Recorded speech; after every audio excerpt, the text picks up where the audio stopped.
Okay, Kumlan and Ablat Gemara. Good Chodesh, everyone.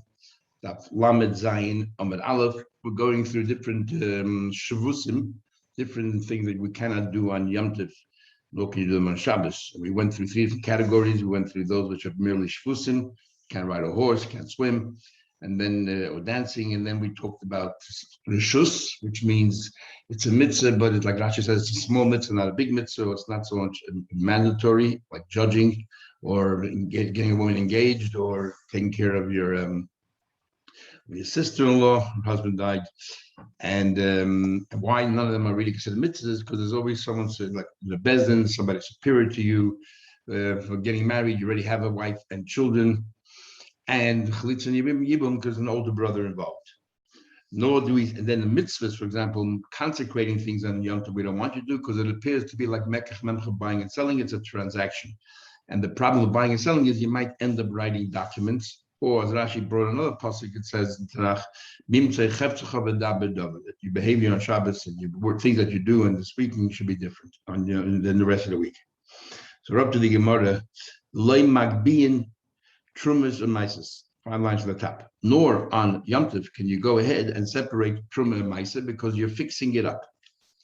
So I want to think of a boiler. You fix things up. Pshita, obviously, why should you think that you would be able to do it? Because it's a mitzvah, so what? It doesn't allow you to do an avera. Talking about you intend to give the truma to the kohen straight away. So we would have thought, since your intention is to help someone out on Yom Tov that they should have what to eat, we would have thought that should be permitted. Is v'hani mili, so therefore, and that's a chiddush that is forbidden, that he can't. Says the Gemara, v'hani mili paid the tefillim me'et. We're talking about fruits that were ready for giving true and ma'isa yesterday. You should have done it yesterday. Aval paid the tefillah ha'idna, but let's say something that only became liable or responsible today to give. For example, Isa. You decided to make challah, dough, and challah today, and now the chiyuv challah only started on Yom Tov. Then mafrishin and v'yavin l'kohen. Then definitely you're allowed to go ahead and give it to a kohen. The hani, yeah. So that's what Rabbi Yosef says. If you can do for that day, you can. So now we would have thought that if it became ready yesterday and you want to give it to a kohen, it doesn't look like the whole thing of fixing is on the rabban. It doesn't look like you're actually fixing it. It looks like you're doing it in order to give to a kohen. And that's what we would have thought. And the chiddush is no, if it was ready yesterday, you cannot do. That's what Mishnah is talking about. But here we're talking about, but when are you permitted if it became chayim only today on Yom Tov itself? It says about it further. So l'chayde v'hani mishum reshus ika mishum reshus leka. It says that the following are reshus, and it says there regarding a din Torah and kiddushin. Why is it only the shus? It also has the iser of shus. It's also because you have to rest on Shabbos. And the same thing in the case of mitzvah. Why do you call it mitzvah? It also is shvus. So the Gemara's question is, why do you have feet and labels? They're all liable because they're not resting in the spirit of Shabbos. The Mishnah is giving us 3 categories and it's working its way. So you don't have to tell me just an ordinary shvus, which is no mitzvah, swimming, riding a horse. The asr, it is asr, even though remember you have a Mishnah condition of tested that it's a mitzvah for parents to teach the kids how to swim. But still, it's a different kind. We're not talking about here teaching how to swim, but just generally swimming for relaxation. So but you don't have to say that if there's no mitzvah involved at all. Of course, you cannot do that in Yom Tov because there's a shvus involved. And I feel a shvus, even the middle category where there's a little bit of a mitzvah there. So we would have thought perhaps we suspend the problems of shvus and we will allow you to do them on Yom Tov.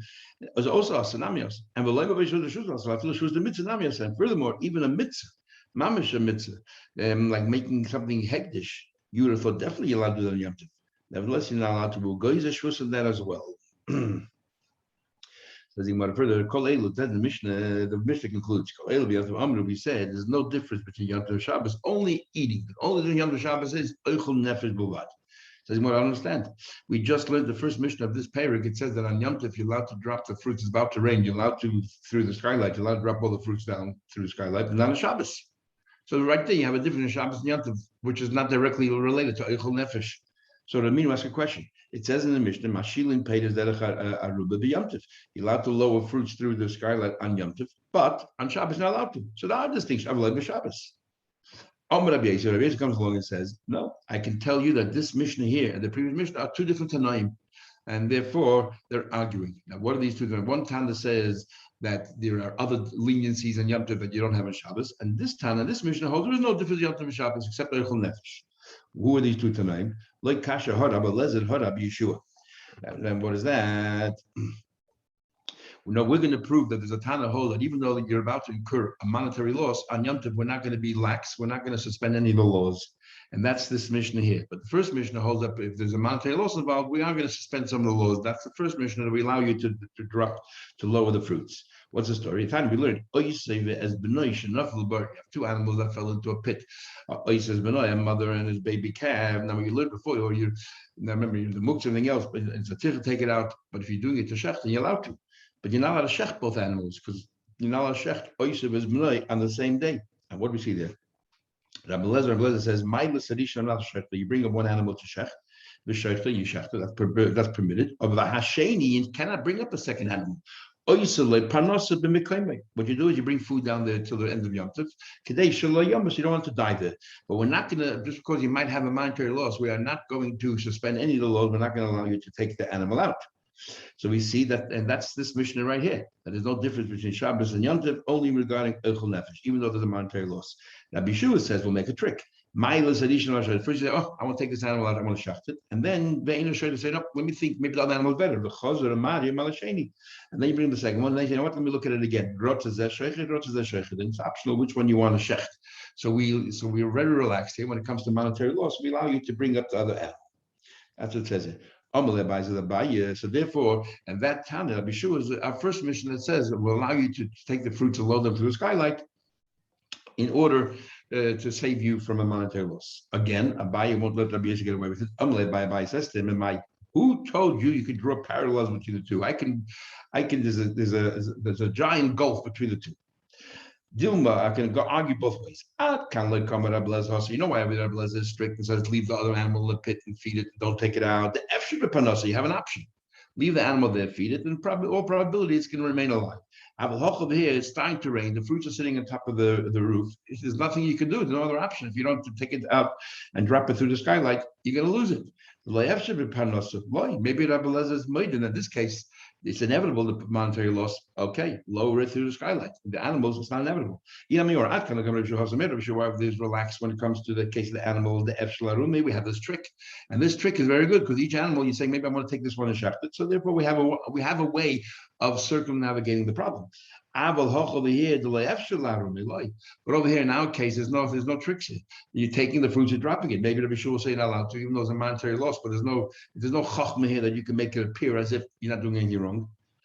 Ella Papa. So Papa says you're right. They're two different tonight, but that way my Rebbe's Rebbe Rabbi Yosef said. But loy kasha. Ha Beishame Beisil. I'll tell you, it's Beishame Beisil. Now we learn Beishame says ein mitziin, the only things you can do on Yom Tov fingers directly relate to Eichel Nefesh. So for example, you're not allowed to carry like a cut in a child, not a little to shul, say potato, nor say potato, shusarab. In other words, there's nothing you could do, only Eichel Nefesh. The same thing. That's the second Mishnah. There's no difference between Shabbos and Yom Tov. Beisil Matin, and Beisil says that you're allowed to carry things even though it's not directly relates to Eichel Nefesh. So therefore, also in the first Mishnah, he allowed you to move muktzah, whatever it is, the fruits, because the muktzah you're planning to leave on the roof until after Yom Tov. You're allowed to move and lower it through the skylight. So again, the Gemara asks now, Dilmalahi, maybe it's different. At Kalakan Beshami Hosi, you know, Beshami there is so strict, because he doesn't want you to carry. He says carrying is an issue in the Torah, we're only allow you to do Eichel Nefesh directly. Aval atiltu, but when it comes to muktzah, moving muktzah, which is only the Rabbanon, maybe Shami also allows you to do that in Yom Tov to save your fruits. Loi, Sigmar answers back. We had this before already. Otu tiltul lav tzorech hitzohi isn't tiltul for hitzah, is in other words, what's the reason for muktzah? According to Gemara clearly says here, the reason for muktzah is because if you're going to allow you to take whatever you want, by mistake, you might end up carrying it outside. So tiltul is the beginning of every hitzah. And And therefore, because muktzah is the beginning of Haitzah, therefore you're not allowed to, according to Shammai, you're not allowed to. So, so why, for example, the Shammai allow you to carry your spoons and forks to the table? Why is it where you might end up carrying outside as well? Why only like the fruits on the roof or things on muktzah? Because people wouldn't listen. You cannot stop people from having an Einig Shabbos or an Einig Yom Tov, Simchas Yom Tov. And therefore, Einig Shabbos, Simchas Yom Tov. And therefore, we allow you to things which are heter, but things which are muktzah, we don't want you to carry because that's the beginning of them. Interesting, because the Rambam and the Ravid argue what the base of muktzah is. The Rambam gives 3 reasons for muktzah, because you might end up doing an Isser with it, or somebody's unemployed. How do you show that it's different? And he doesn't bring the Rav is one who says this thing here that the whole idea of muktzah is you might end up carrying it outside, which is what seems to be more right here. Next Mishnah. We have a thing called Tchum Shabbos and Tchum Yom Tov. You're not allowed to walk beyond 2,000 Amos, the Rabbanon. You're not allowed to walk the right. So you're not allowed to walk beyond 2,000 Amos. So the question is, if you have an animal, so whose 2,000 Amos can't you walk? Is it the animal 2,000 Amos, or do you measure it according to the owner of the animal? And then we have a situation where somebody lends something to you follow the lender or the borrower. If you have partners, which partner do you follow? Says the Mishnah, Habehema behakelim, an animal or kelim is kiragli habaylim, that you can only move it on Yom Tov as far as the owner himself can move it. And for example, if the owner himself made an eidav on the west side of town, he made an eidav 2,000 amos to the west side of the town, and when we learn if you shift your tchum to the other side, that means you make the center of gravity 2,000 amos to the west, you can no longer walk at all to the east. If you made it 1,000 amos to the west, you're only allowed 1,000 amos to the east. So the person, anybody else, even though they can walk 2,000 amos to the east outside the city, they cannot take your animal there because the animal follows the kelim on Yom Tov follow the owners. So I can't behave to give your behemoth to your son or to your roya or to your shepherd. Also, if you gave them before Yom Tov, obviously they're the ones in charge. If you gave them on Yom Tov proper, since when Yom Tov started, it was decided, it was that moment, it was the Bailims under his control. So therefore, the Tchum only follows the owner, not the son nor the shepherd. Let's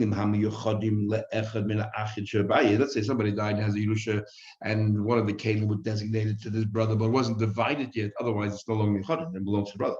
It hasn't yet been officially divided, formally divided, but it's sort of designated to him. Then we follow that particular son. But if the father died and yet it wasn't determined any part of the Yerusha, then it's the collective Tchum. They follow where everybody can walk, where they all overlap. So if one son made an eidah to the east, 1,000 amos out, so he can only walk 1,000 amos to the west, and the other son made an eidah to the west, 1,000 amos. He can only walk 1,000 amos to the east. So that's it. Only that pool, those 2,000 amos in between, is where you can walk. You can't walk any further than that. Hashoyel, so the overlap. Hashoyel kelech, if somebody borrows a keli from his friend, if it's Erev Yom Tov, then he took over, because when you become a shoyel, when you become one of the shemim, you make kinyanim. So now it's your responsibility, and it's your control. So it's your tchum. But by Yom Tov, if you went in Yom Tov and borrowed it, it's Karagli Amashal. So when Yom Tov started, it was by the lender, so you follow the lender's tchum. Likewise, if a woman went to her next door neighbor and borrowed, let's say, spices, water, or salt, for her dough, and he mixed them all together, and then it's where it overlaps. Because on the one hand, the salt, the water, and the beginning of Yom Tov belong to your next door neighbor, so it's their tchum. But because you mixed it into the dough, your dough is your tchum. So because now it's one mixture, one compound, so therefore it's where they overlap. Rabbi Yehuda says, I agree with you, except when it comes to water. Since the water totally absorbed, it's not visible at all, and you can't even see it. Therefore, the water does not impose a tchum on this dough. And we can explain, we're talking about a very thick, particular dough that you cannot recognize as water there at all. But by salt, we're talking about what? So why doesn't he argue about salt? We're talking about salt which is very thick, like kosher salt, which it's very noticeable, as we'll see. Saying what I've heard of Masnis and Al Mishnah, the Lake Rab Daisa, it seems that Al Mishnah will not follow Rab Daisa when it comes to a shepherd. The Tanya Rab Daisa, Rab Daisa says, Amla other says, Abba Shola said, if you took an animal from your friend out of Yom Tov, you're organized to take it, but you didn't physically take it. You didn't physically take it till Yom Tov. So our Mishnah says all that matters is the beginning of Yom Tov Ben Hashmashas, under whose control was it, and that's a tchum you follow. In the case of the shepherd, he says you follow the owner of the sheep. But over there it says, Abdesa says that if you are organized before Yom Tov, even though you didn't take it physically until Yom Tov itself, it belongs. You follow the one who took it or the one who bought it, not the owner. Contrary to our Mishnah. And there it says, that's a case of buying it. So too, if you give your animal over to a shepherd, you know you didn't give it to him only on Yom Tov, but it's a shepherd that you always give to. If you give it on Yom Tov, you follow the shepherd. His tchum. Says the Gemara, there's no contradiction between Abdesha and Al Mishnah. There's a difference if you only have one shepherd in town or two. If you only have one shepherd in town, and since the shepherd takes your sheep every single day, it's as if it was always under the control of the shepherd. And therefore, even though you gave it to him on Yom Tov, you follow the tchum of the shepherd. But if you have two shepherds in town, and you can go to either one, then when Yom Tov began, we didn't know what shepherd you planned to give it to. So therefore, then it was in the control of the owner. That's what Al Mishnah is talking about. And how do I know Al Mishnah is talking about two shepherds? So there's no contradiction. Two shepherds, since we didn't know, it follows the owner. One shepherd is since definitely you're going to give it to the shepherd, it follows the shepherd. That's Abdesa, one shepherd. How do you know? I feel that Abdesa. Well, Kasha. Kambarech is one shepherd, then Abdesa is talking about one shepherd, definitely it's a shepherd. So we can't be two shepherds. They can now prove to the Tani, it says, Livnoi, it says in our Mishnah to his son or to his shepherd. No, that's a good proof. To his son or to his shepherd.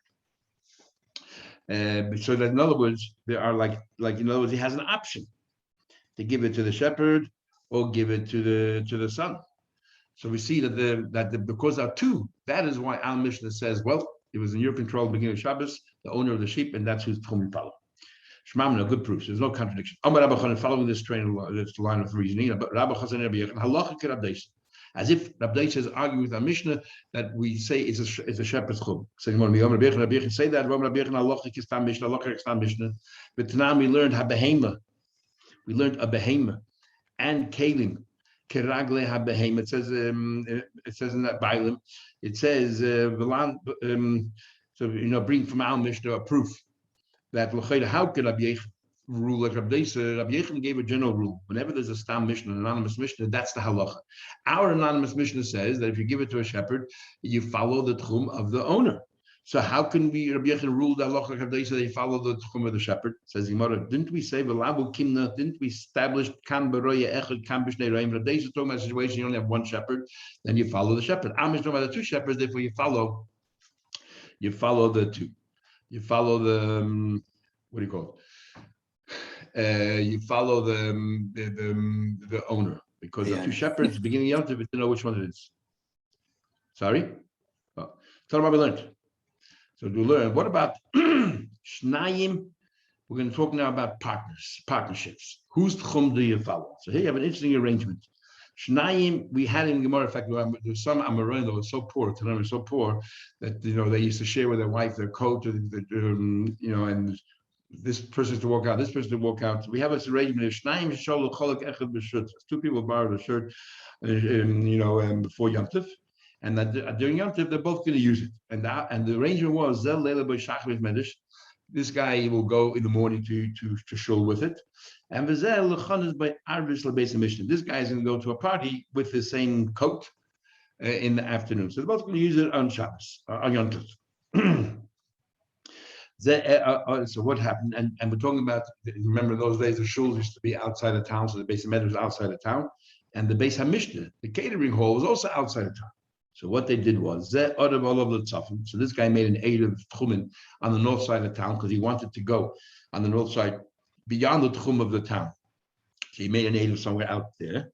And another guy made himself an native on the south side of town because he wanted to go to the party, and it was on the south side, outside of the town. So he made himself an native so he could extend his distance.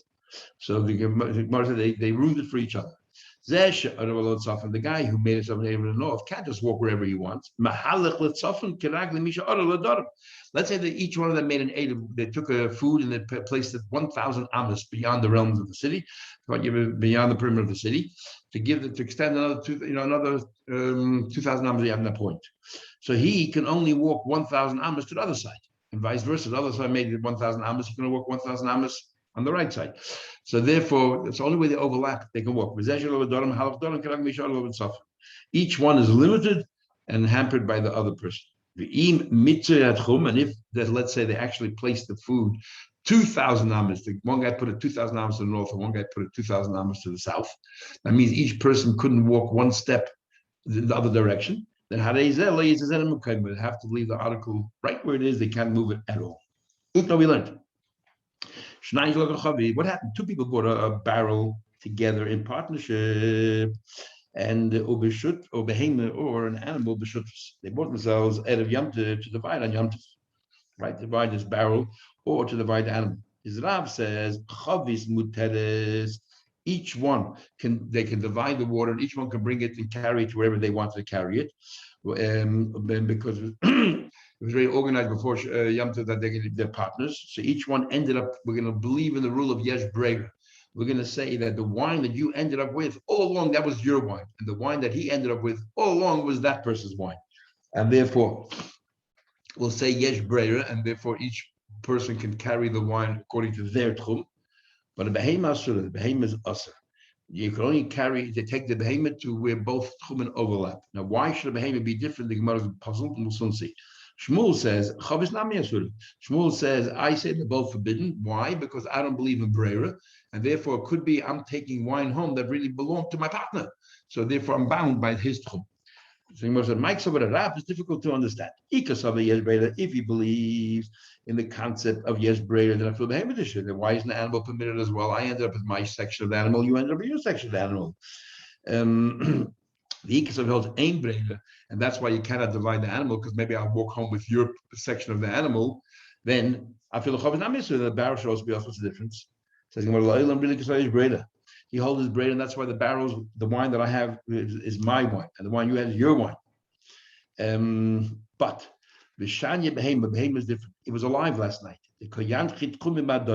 And when you're alive, the animal needs to sustain itself, the blood that circulates its body and all that from the other parts.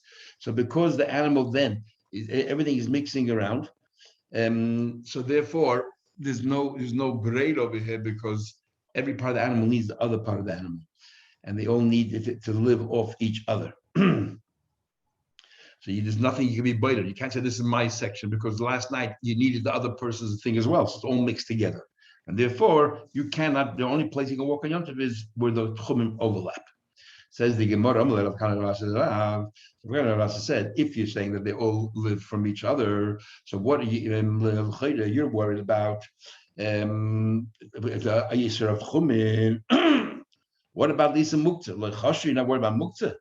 Because definitely before Yom Tov, when you agreed to partition this animal, you thought that part of the animal belongs to your friend, is your friends. So you took it out of your mind. So for you, it's muktzah. So the problem is, in addition to tchum, there's another problem with muktzah here, because the animals sustain itself from each other. So you have inside, you have the animal part of the other person's animal, because you needed it in order to sustain the animal while it's alive. So there's a problem with muktzah. Why are you only worried about tchumin? Shasik Rav did not answer. Rav did not answer.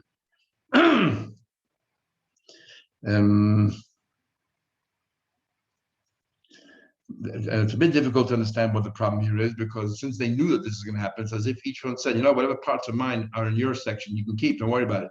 And the other person said the same thing. So it's like they knew this is going to happen, and they're giving it to each other. So what's the big deal? Anyways, that's what Taisha talks about. Let's go back to Gemara. My Havila, bottom line. I believe the final ruling is Breda, so therefore in the case of the Chavis, the case of the Behemoth, each one can take it according to their Tchum. And Abiyach says ain't Breda, there's no Breda, and therefore you're only where they overlap. It says the Gemara, you're telling me that Hoisha holds the Breda, the Rosh is Breda, but now we learned already in the Gemara before, in a case. But now, didn't we learn Mace Bebayis? We learned What we talk about, if there's a thing called oil. There's a corpse in the house. Anything else that shares the same roof becomes tummy. If it's, let's say there's a door that is closed, but there's a door, there's a threshold there, and there's a post, lintel, anything else, and there's things sitting there on the step. If that's the door that you are eventually, if that's the only door, and you eventually take the mace out of there, that everything in that doorway, even though the door is closed, also becomes tummy. So we learn the following. What about hames b'bayis? Let's say the mace is in the house, and the loy psachim harbor, and there were numerous doors. Right, the numerous doors, and you didn't get to decide which door you want to take the mace out. So kulam tamei, they're all potential doorways, and therefore they all become tamei. Niftach echemen, if the one door was open, then hu tamei will tell you that definitely the mace will go out through that door. That's the door that everything there in the doorway is tamei, but the rest of the house, anything outside of the closed door is tar. What about chishav lo heitzia be'echem? What about you thought you are going to take it out of one of those doors? Or there's a cavity in the wall, that's 4 by 4 tfachim, so it's a shushan and so on. Matzelas ala psachim kul. Then all the other doorways are permitted. It's only if just thinking that you're going to bring out that door is sufficient. Now the question is, when did you have your thought? Beishamai says, you knew the person was dying, so you already were planning which door to use. So it's not a question of brayer that we need to decide after the event which door did you want all along, but rather you planned it beforehand. So therefore, even though you only thought about it, didn't do anything about it, thinking about it beforehand is sufficient to say that that's the doorway and everything else is tahor. Well, Basil says, you can even make this decision after the mace died. Even after the mace died, if you decide this will be a doorway, that becomes a doorway, the rest is all right. Now the question is, okay, after, let's say the mace died, 2 o'clock, 4 o'clock, you decided which door you're going to use, and all of those will come to her. Is it retrospective? So for example, you had the pots and pans sitting there between 2 and 4. What is it respective or only for the future? We learned when we say all the doorways now, the rest of the doorways become tired, is from 4 o'clock and onwards, any kalim you put in the other doorways is tired. But it kalim that were there before 4 o'clock, the person died 2 o'clock, and you still had kalim sitting in the doorway 3 o'clock, and you didn't make a decision at 4 o'clock, then it doesn't help. There's no retrospectivity. So till 4 o'clock, every doorway was a possible exit, and therefore they all become tamei. From now on, yes, but not retrospective. So we see clearly from Rabbi Hoshea does not believe in Breda. So how in the world can you rule by Chavis of Haim, where we say yes, Breda, that each one ended up with their barrel or their share of the animal, and they can take it according to that. So you're right. Eifach, swap the names around. Rabbi Hoshea says aim Breda. In the case of the animals or the barrels and one, you cannot follow your tchum. You got to be well overlap, because inconsistent with his view there regarding the mace. It's not retrospective. Rabbi Yochanan says Breda. Says the Gemara, Rabbi Yochanan is Breda. When we say Rabbi Yochanan, does Rabbi Yochanan actually hold a Breda? When 2 brothers divide an estate, there's 2 ways of looking at it. One way is if you believe right now they all have a share in the entire estate. 50% of that is yours, and 50% of, let's say, is your sibling. But you don't know which 50% is yours, which isn't. So if you hold Yesh Breda, we'll say whatever you ended up with proves that all along that was your share. Even before you split it, that was always yours. But it's called Yoshin, the Yoshin. But otherwise we say, how do you know that you ended up with your share? Maybe that what you took but really belonged to your brother, and vice versa. Of us, so it's like we agree. I'll take this and we'll swap, and you take my share. That's like purchases. It's like bartering. So which means every able you have to go through the motion again, as if you're going through the motion again of redistributing the Yerusha. And then you have a third opinion that says half. We'll have a half is this and half is that. We're not sure. So now Rabbi Yochanan says brother that divided an estate. We don't know if they ended up with their own rightful share because we don't believe in Brera. Come to able they have to redistribute. So we see Rabbi Yochanan does not believe in Brera either. So how can you tell me Rabbi Yochanan is the one who says yes, Brera, because you swap the names around? If you're going to answer me one second. Kiles Rabbi Yochanan Brera, but then I say maybe in matters which pertain to the Torah, like dividing a Yerusha, there Rabbi Yochanan says I don't believe in retrospectivity.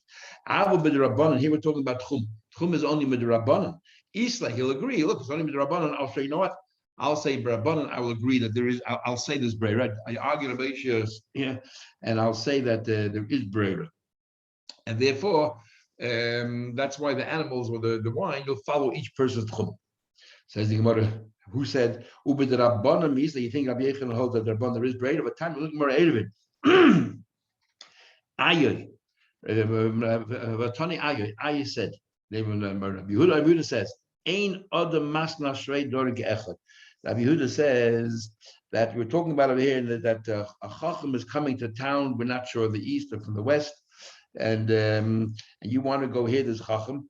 So you say over there, he's not coming into the town. He's going to be somewhere a bit outside of your tchum. He's going to be 3,000 amos away from town. So you have to put an erev tchum in order to go hear him. But you don't know if he's coming from the east, the west. You won't know till Shabbos morning or till Yom Tov morning. So therefore, you put down an erev on both sides, one on the east, one on the west, and then you say, if the chacham comes from the east and my erev in the east is the one that counts. If he comes from the west, I want the erev in the west to come to town. What about, let's say, two chacham are coming to town, one in the east and one in the west, and then I don't know yet which one I don't know which one I'll choose. I don't know which, one guy is more pilpul, one guy is more drush. In the morning I wake up, I'll see what mood I'm in. Well, I want to hear drush, I want to hear pilpul today. So, and I want respectivity, because I won't decide till Shabbos morning, but a tchum, in order for tchum to work, it has to happen bein hashmashas, the twilight. So I want, retrospectively, it should work then. So the only way to do that is through Breda. So tomorrow morning, I'm going to choose how it is, and I want that to be as if I already chose Friday night. That's called Breda. That's what the Tanakhama says. So that, the Tanakhama says you can do that. Put an erev on both sides, and and you'll decide tomorrow morning which one you want to go. And that's and yes, Breda comes along. Rabbi Yehuda and says, no, you cannot make that thing there and decide Shabbos morning which one you're going to go to with two chacham coming to town, because it's holding over Breda. So Rabbi Yehuda says, "Ein adam masna al shnei dvarim ke'echad." You cannot have two sides and then say Shabbos morning I'll decide which one I wanted to listen to, and then I want to retrospectively work. It doesn't work that way. Eli came. If Ella in bachachol mizach, what you do is we're talking. The only time it works is you have only one chacham coming. I just don't know which direction he's coming from. So therefore, Eli and this is what you say. The guy is coming definitely. There's only one guy coming in only one direction. I just don't know which one it is. If the chacham comes lemizach, I want edu lemizach. If the chacham comes lemaidav, I want edu lemaidav.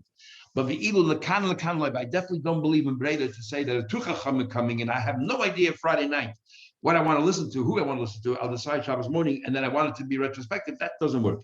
The Havina, but we ask a question, Maishno lekan. What's the logic? Because there ain't Breda. You're telling me the whole logic because there's no Breda. Mizach Amayrav Nami ain't Breda. What about Mizach Amayrav also? Even if there's one chacham, there's no Breda at all. Why? Because it could be that chacham can come from the east side of town. He can come from the west side of town, because we're talking about the chacham is outside of the town, and we learned in the area that the chacham and it's outside of the tchum. We're talking about in the case of the chacham is outside of the tchum, but he knows the tree with 2,000 amos away, and if he recognizes the tree and he knows the tree, and he says, "I want that tree to be my tchum." It's good enough. We had that in Mor Erevin. And therefore he will come within the tchum after Shabbos already started. So when Shabbos began, the chacham himself wasn't within the tchum, wasn't anywhere near. So how come Yehuda said that's all right? But you still need Breira, because at the beginning of Shabbos he was outside of the tchum. It didn't work. So you want that when the chacham finally decides which side of town to come into, the chacham himself, it should be retrospective. You're right. Rabbi Yechon says there's no Breira whatsoever. The case of Yehuda is the chacham already is it within the tchum of either, within your extended tchum of either the east or the west. The problem is I don't know. So there's no Breira here because the chacham already is there. Just because it's a lack of knowledge. There's no Breira here at all. So like tonight, if it's there, if it's here, it's there. It's not no Breira here whatsoever. Because the chacham was already there. And the Eila already took, everything happened. My Eila tchum worked. I just don't know which side is the town. Tomorrow morning someone will tell me where it came from. Alma less holds no Breira, even by the Rabbanim. So he goes back to the question. So what's this argument of Hoshi Rabbi Yechon? Most concludes you're right. Rabbi Hoshi says there is Breira, and therefore in the case of the animal or in the case of the barrel, each one follows their own tchum. And your question was, how can it, and Rabbi Yechon holds there's no Breira, because Rabbi Yechon is consistent. He holds there's no Breira by brothers dividing Yerusha, or by the case of Erevin. You asked the question if Hoshi holds Breira, what about the case of the mess? The case of the dead person there, how come we say that's only going forward, but it's not retrospective when you decide an hour or two later which door you're going to use? So we'll use the same answer. We just get Rabbi Yechon on Rabbi Yishai. The chiles toel Rabbi Yishai Breira b'deraisa. By matters of the Torah like Tumah, he says there's no brera.